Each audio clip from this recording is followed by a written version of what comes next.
Matter of fact, we're going to do their price list real quick. Yeah. There you go. You can scan that, enter at the brochure. There's some of the prices they got.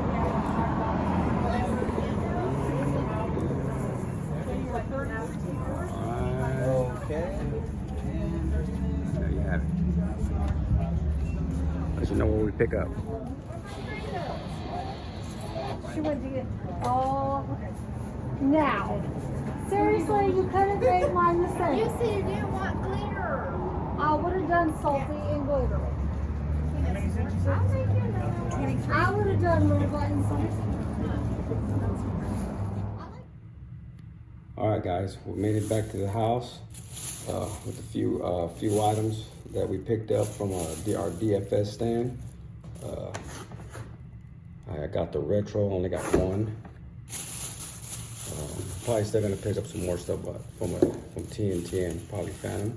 So these are the other little items that we picked up. Yeah. The crickets. We got the little crickets here, man. I had these last year. They're really good. They're like about they're like a little over $2 or like $2.60 something, $2.67 or 62 or something. But you know, these are good little fountains right here. They last a while, and I like the performance. So this is what we picked up. We still got some more. We still got some couple of more stands we got to hit tomorrow. So this is what I got for now. All right, Pyros, thanks for watching.